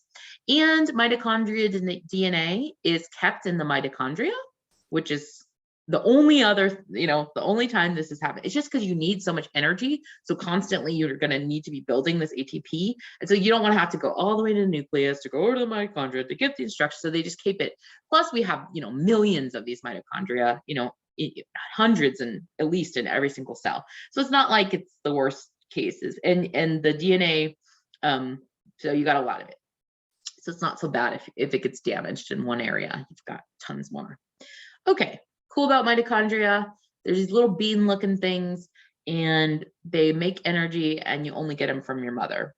That's going to come into be important when we talk about mitochondria disorders. If a dad has a mitochondria disorder, is the kid going to be affected? No. But if the mom has a mitochondria disorder, is the kid going to be affected? Yes. Yes, they are. So this is one example of a special like sex-linked trait, things that's only passed down from one parent, one sex versus another. There are some other autosomal traits like that as well. Okay, peroxisomes, they provide a compartment for oxidative reactions. They just basically like make stuff, burn stuff, kind of break stuff down, and involved in making fats. So they make fats for the cell. So that's great. We need fats and peroxisomes are important for that. The cell membrane is the big sac that holds everything together. It forms this barrier that separates the inside of the cell from the outside of the cell. And it's made up of these, it's two double fat layer. And it's got fats that are hydrophilic, meaning they are attracting water, versus hydrophobic, meaning they repel water. And so with these really simple kind of dynamics, then this cell membrane's able to suck stuff into the cell or spit stuff out of the cell selectively. So the cell membrane has these like little pores that allow it to suck certain nutrients in, so glucose or nutrients that you need that you would eat that ends up in your bloodstream, right? All these fats and lipids and things that we need to make the stuff we make in cells can suck it in. Or let's say, I just made a protein, I just made a cortisol hormone. Oh, I'm gonna spit that out. And so that's what the cell membrane does. Here's just a different picture of a cell membrane. It contains proteins, glycoproteins, and glycolipids. You guys do you guys need to know what glycolipids are versus glycoproteins? No, you don't. And how do you know you don't need to know that? Is it on your study guide?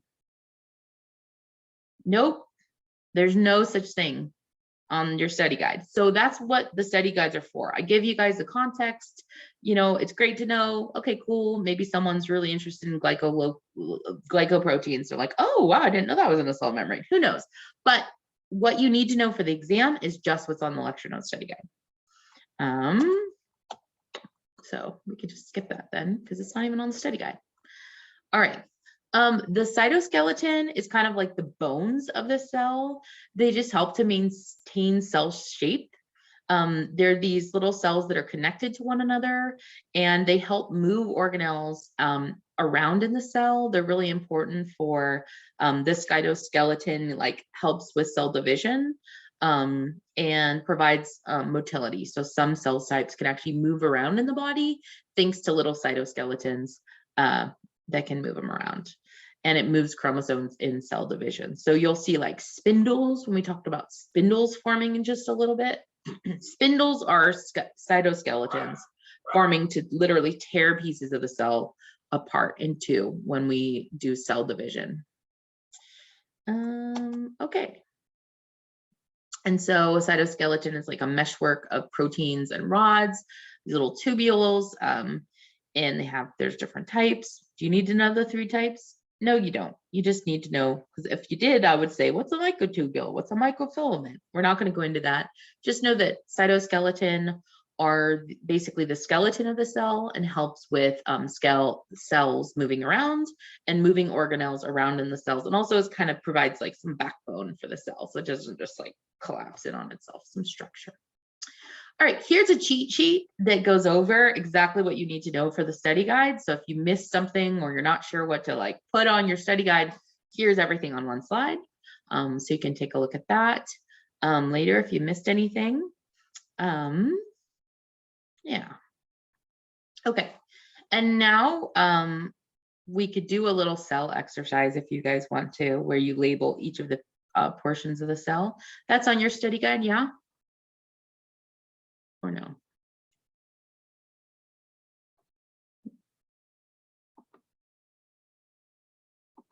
I'm looking at the packet. Here's cell 3.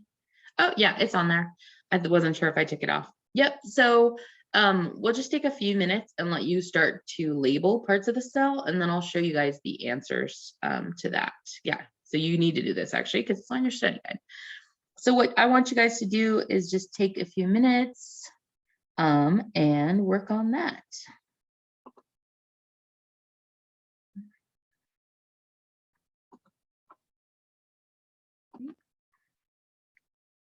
So let's go over the answers then.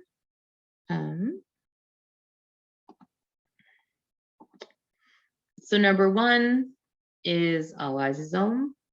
Number 2 is the nucleolus. So that would be then inside the nucleus of the cell.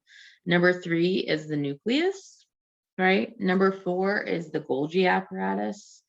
Number 5 is the endoplasmic reticulum. Number 6 is the cell membrane. Number 7 is the peroxisomes. Number 8 is a ribosome. That's the one we missed. It's a little organelle that builds proteins and is in the endoplasmic reticulum, but they're also just around the cell. Number 9 would be like the cytoskeleton, and number 10 would be the cytoplasm. So all the goo that stuff is swimming around in. So I'll post this video after, and yeah, so just know in general where stuff is in the cell, and yeah. Okay, so before we move on to the next thing, I just want to do a quick thing and see if you guys are good or if we should go over anything again. Okay, so go ahead and fill out this poll. Do you guys, like, how well do you feel you understand that we covered the material that we covered so far? Do you understand? You sort of understand, or sorry you lost me?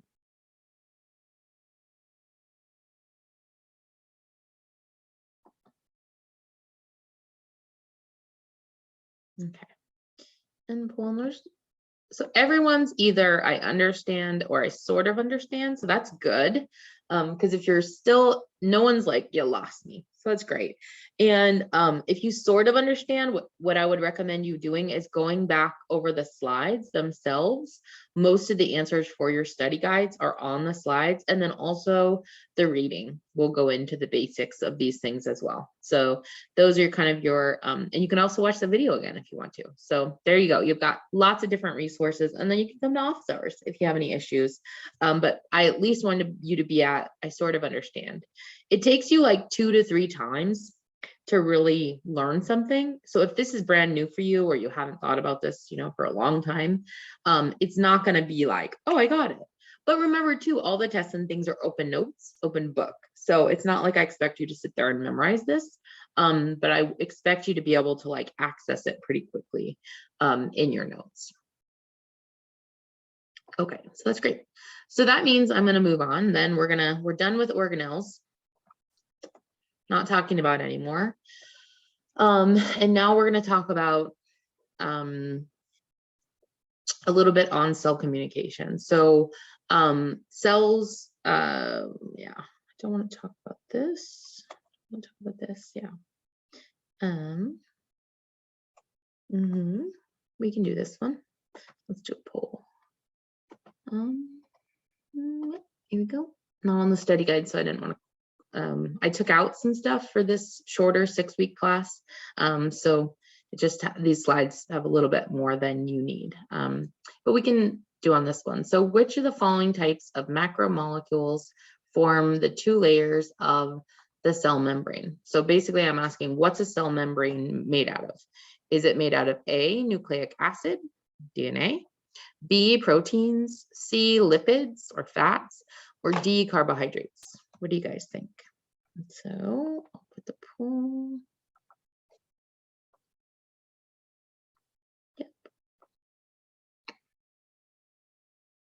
So 3 people answered, 3 people got it right. And there's only 5 of us here for this live lecture, so that's okay. So that's correct. It's made out of fat. So that's good. Let's try this one.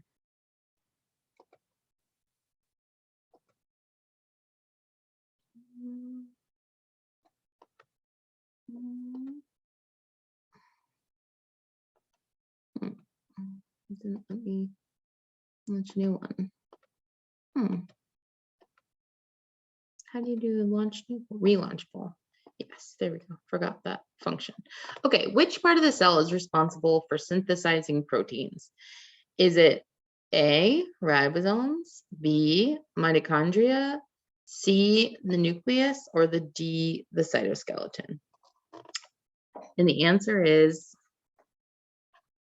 the one slide you are missing that I will make sure to include in this. I don't know what happened to it. I must have just deleted it when I downloaded this. I'm sorry.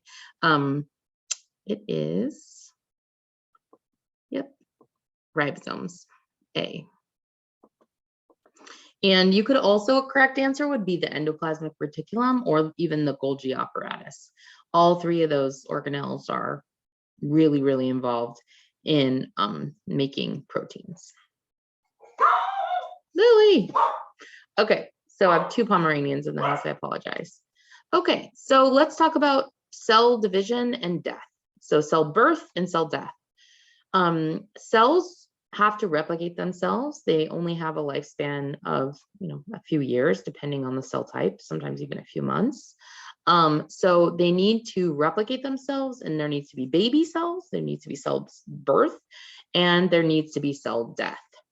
If a cell was just allowed to be alive forever, it would mean that it would have to, number one, you'd be huge, right? If no cells ever died, and yet you're constantly making new cells, then we'd just be huge. We'd be like, double the size in a few years. So we need to maintain, right? Some cells do need to die. So mitosis is the process by which cells make new cells. So a daughter cell, one cell becomes 2, produces 2 somatic cells from 1. Apoptosis is cell death, how cells die. It's a precise genetically programmed cell death. So cells only have a certain number of replications in them before the cell will die. And that's to protect against things like cancer. So one of the things that cancer is just a cell that keeps on dividing, keeps on growing, never dies. And because of that, the DNA can get more and more damaged over time. And so the cell function becomes more and more off and causes sickness and health issues. So cell division is through mitosis. Here's just a picture of one cell becoming 2, becoming 4, becoming 8. And then apoptosis is how we maintain the number of cells in our body, right? We don't want to just grow bigger and bigger and bigger over time. Because we just have more and more cells, some of those cells need to die, and that's called apoptosis. All right, so talking about cell birth, here's a picture of the cell cycle. This is just how the sequence of events that are associated with cells dividing. Mitosis is one portion of the cell cycle, but there's a lot of other parts in it, like the cell's just chilling, building the stuff it needs, or the cell has to replicate its DNA before it can undergo mitosis. So there are other parts of the cell cycle that happen, but today we're just taking a deep dive into mitosis. So here are some of the phases. G phase is there's a gap for growth. S phase is when DNA is kind of replicated and synthesized. Mitosis or M phase is where the cell actually divides. And then cytokinesis is the final last piece of cell division. Okay. Before mitosis can take place, the cell needs to prepare for division. And so the DNA needs to replicate before the cell can divide into 2 daughter cells. And cells may exit the cell cycle at any phase. So just because it started the replication process doesn't mean it has to go through with it. Mitosis is the stages of mitosis, which we're going to talk about today, are when the nucleus divides and you're getting, 2 nucleus in the cell. Cytokinesis is just that last stage in which there's division in the cytoplasm. So when one cell becomes literally 2, it's the final phase. If you want to watch a video of this happening in real time, I do suggest you do that. I won't show it here in this lecture, but you can check that out on your own time. So before cells can divide, you need to replicate the DNA because each new cell needs to have a copy of the DNA. So chromosomes are replicated during that S phase prior to mitosis. The result is that 2 sister chromatids are held together at the centromere, meaning like there's a centromere there in the middle of that X of the chromosome, and now we've got 2 copies of 2 chromatids held together at the centromere. And so we're replicating the DNA so that there'll be full copies of the genome in each daughter cell. So mitosis is the cell division type used for pretty much every single cell in the body, except for the reproductive cells. So gametes and sperm do not undergo mitosis. They undergo meiosis, okay, meiosis. And that you'll learn about next week. But pretty much every other cell is just going through mitosis. It consists of a single division that produces 2 identical daughter cells. And it can be divided into 4 phases. So prophase, metaphase, anaphase, and telophase. The acronym to remember that is like PMAT, P-M-A-T, PMAT. So if you remember PMAT, then you can remember prophase, metaphase, anaphase, and telophase. Here's a picture of all of the stages of mitosis here. So interphase happens before PMAT. I guess you could say IPMAT is the full thing. That's where the DNA is replicating itself. Prophase is where, we'll talk about. Here's prophase, a good slide, zoomed in on it. It's where the replicated chromosomes condense in the middle of the nucleus of the cell. Microtubules, which is part of the cytoskeleton, help to organize into a spindle, which is like literally this like the part of the cell in which like the line in which it's going to divide. And then the nuclear envelope starts to break down. So that all happens in prophase. Nuclear envelope breaks down, microtubules organize the DNA into a spindle and the cell into a spindle, and replicated chromosomes condense. So PMAT, we went through P, prophase, now it's MAT, metaphase. So chromosomes and during metaphase will line up on the cell's equator, and a spindle microtubules are attached to each of the centromeres of the chromosomes. So they're getting ready to pull those chromosomes apart. Yep. So those are the 2 things that happen in metaphase. Anaphase, centromeres divide. So we're actually getting some division now, pulling those pieces of DNA apart. Chromatids separate and become independent chromosomes, and they move to opposite ends of the cell. So it's anaphase. Telophase, the chromosomes uncoil, the spindle dissembles, and the nuclear envelope reforms. So now we've got 2 different nucleuses in the cell, in one cell, and telophase. And cytokinesis is kind of the last phase. So you can think of like I, PMAT, HC, that's the true acronym. This is where the nuclear envelopes actually form two separate cells. So organelles and microtubules are distributed between the two daughter cells, and the two different cytoplasms actually separate. Yeah. So those are the stages of mitosis. I wouldn't spend a ton of time trying to memorize that, but I would grab from these slides, you know, the big things that are happening at each of the cell types, and it's part of your lecture note study guide. So you need to know this stuff, but you don't need to spend a bunch of time memorizing it because, again, it's open notes, open book. Okay. So what controls the cell cycle? There are a number of like checks and balances in the cell that ensure that each of the events occur in the correct sequence. Internal and external factors in the cell are involved. So internal factors might include like telomere length, or how many times the gene has actually replicated itself. Might then trigger, oh, we're a really old cell. We've replicated, you know, 100 times. Let's not replicate again. We're too damaged, so we're going to die. Or it could be external factors. So things outside the cell that are saying, hey, guess what? We don't need you anymore. You know, you've been lactating, you're a breastfeeding mom, but guess what? Your baby's weaned. So we don't need, you know, your body to make milk anymore. So those breast cells might change. So things like that can affect cell cycle control.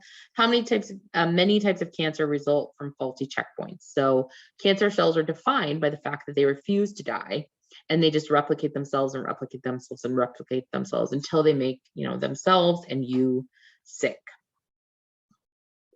Okay. So these are the same slide, but with kind of some of the different checkpoints on it. We're not going to go into this in much detail because this is a behavioral genetics class. This is more for like a basic genetics class. So we're going to talk about this. Apoptosis, here's just a slide defining it. It begins when a cell receives a death signal. Killer enzyme called capases are activated, and these actually cause cells to die. They destroy cellular components, and then phagocytes, which are actually part of your body's immune system, come and eat the dead cells. So we're actually, yeah, we eat ourselves. Phagocytes do. Come and eat the dead cells. So that's yummy. Yeah, dying cells called bulges, called bleeps. So another fun fact. Here's a picture of cell death.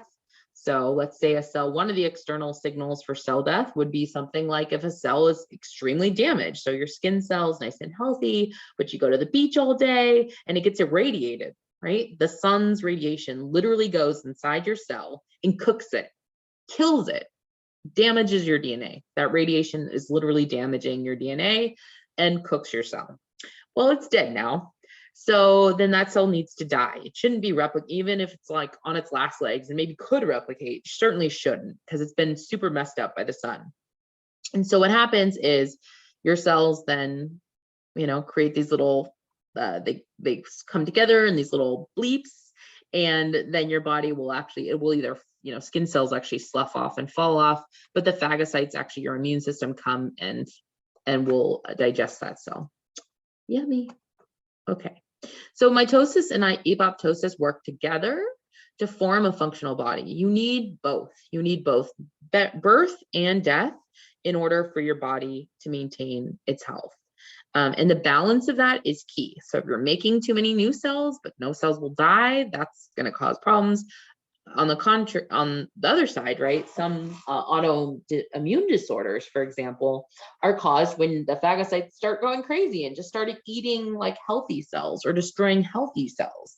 And so that's apoptosis, getting out of whack. So it needs to be in balance. Okay, cells communicate in a lot of different ways. It's not on your lecture note study guide, so we're not even going to really go into cells here. Let me just double check that. Right? Yep. Because you need to know interphase, cytokinesis. Oh, you do have it on there. What are two different ways that cells communicate? They can communicate through two broad types: cell transduction and cellular adhesion. So cellular transduction And defects in either type of cell communication are the causes of a lot of inherited disorder. So signal transduction is the process of transmitting the signal from the environment to a cell. So this would be in the case of, like, for example, hormone control, hormone so a cell could release a hormone that can then travel through your bloodstream and tell another cell, hey, it's time to turn off or turn on, or you need to do this. So they can communicate that way. And it's just when cells are not like physically touching each other, but they're sending out signals so that they can communicate with other cells in the body. Yeah, and that's, for the most part, the most common type of cellular communication is signal transduction, just where there's some type of messenger that the cell produces, spit it out of the membrane, goes through the bloodstream, travels down the highway, hits another cell, goes and tells the cell, hey, it's time to wake up or time to go to sleep. Yeah. Cellular adhesion is a special type of cellular communication when, like, cells are really close together and literally touching, and they can communicate that way. And so those are two different types of cell communication. I don't think there's literally not a question on that on the midterm, so don't worry about it if you're unclear on it. But you do need to fill that out for your study guide. So there you go. All right, now we're going to move on to stem cells. What good are stem cells? Why are they so controversial? And why do we need to know about the science to make informed ethical choices on stem cells? So a stem cell is like a baby cell. And what makes a cell a stem cell is it can become, it's not a lot of different parts of the genome are accessible. So remember how I told you how most of our cells, like in our cookbook or whatever, like they're blocked off, right? So skin cell can only open the skin cell pages. A stem cell is amazing because it has the ability to open a lot of different pages. It can be a lot of different things, which is what makes it so special. And as cells divide, they become more and more specialized. So a stem cell, once it divides, and it's going to become more and more specialized over time. Progenitor cells do not have the capacity for self-renewal in that they can't just become like anything anymore. So let me show you this picture because I like this picture. So if we start out with an egg and the sperm in the top left hand corner, right? And then we get a fertilized egg, then we get stem cells. They're these cells that can become anything in the body. And every time they divide to create the organism, right? More and more and more and more, they get more and more specialized. So a progenitor cell just can't revert back to a stem cell, but like a stem cell in the very early beginning is going to become every tissue in the body. So it kind of by definition has to have the ability to become every tissue in the body. And as cells divide more and more, they get more specialized.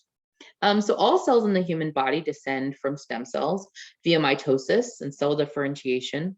Cell differentiation down cell lineages by different gene expressions. So every time a cell, like a stem cell, replicates, it will shut off part of the genome. Like, okay, in each replication, it'll become more and more like a neuron cell, if that's what it's going to become eventually. Stem cells are actually present through life and help with growth and repair, but they're not, there's some cells that are more like stemmy than other cells, meaning that some stem cells can become anything, and other stem cells can only become some tissue types. And the stem cells you have as an adult can only become some tissue types. Like, for example, in your bone marrow, it's full of stem cells, so it can make blood. Great, but it can like only make a few different types of blood, right? And so it's not like it could become a nerve cell or whatever. At least not without, a lot of help in a petri dish by scientists. So totipotent cells can give rise to every stem cell, every cell in the body, and you pretty much only are going to find those in the very early embryonic development. Pluripotent stem cells have fewer possible fates, and multipotent stem cells only have a few fates. And so stem cells that we have as adults tend to be multipotent. And totipotent stem cells are really only found in embryos. Okay, let's do a poll because I know it's been a long day. Stop sharing, and we're gonna do relaunch the poll. Okay, which one do you think is correct? So which of the following cell types is capable of self-renewal, meaning that it can become a stem cell again? Is it an A, a sperm cell, a B, a progenitor cell, C, a stem cell, or D, a specialized cell? So which type?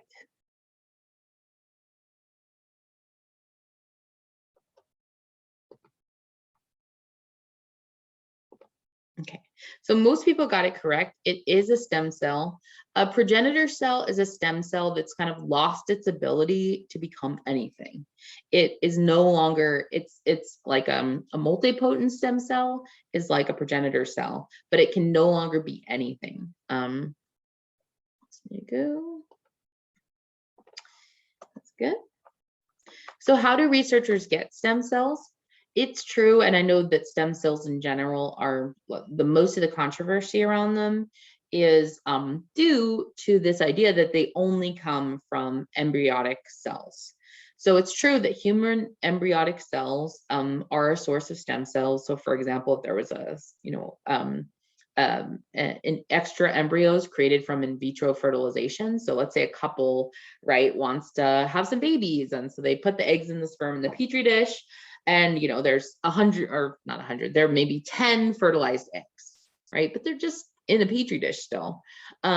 Maybe the, family only wants 2 eggs implanted, not all 10. And so what are you going to do with those extra eggs? Well, you can use them for research because those are totipotent stem cells, because those cells in their very, very early development can become anything in the human body.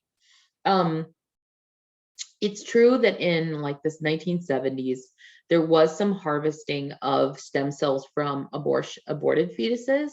That does not happen anymore because of in vitro fertilization. They actually don't need to do it anymore. But there was a big controversy because the Johnson & Johnson vaccination for COVID-19 was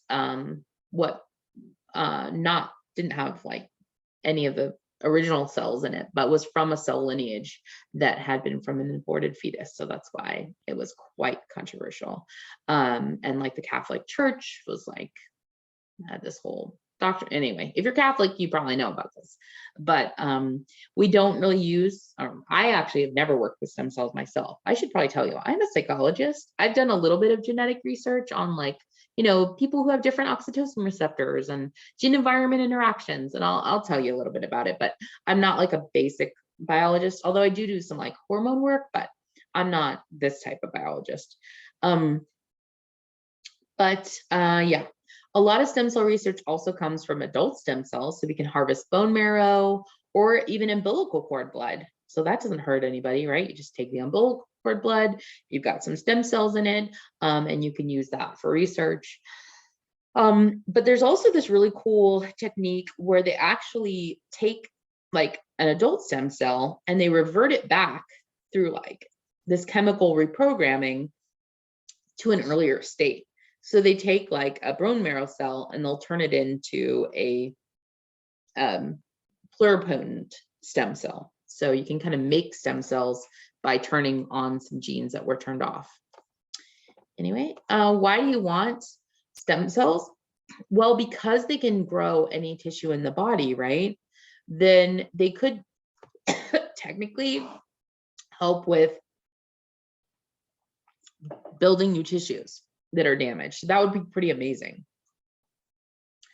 And they're used even today in like, if you think of, if you have like a bone marrow transplant, what that is like they're replacing your stem cells with somebody else's stem cells that are working. And so having working stem cells are really, really great.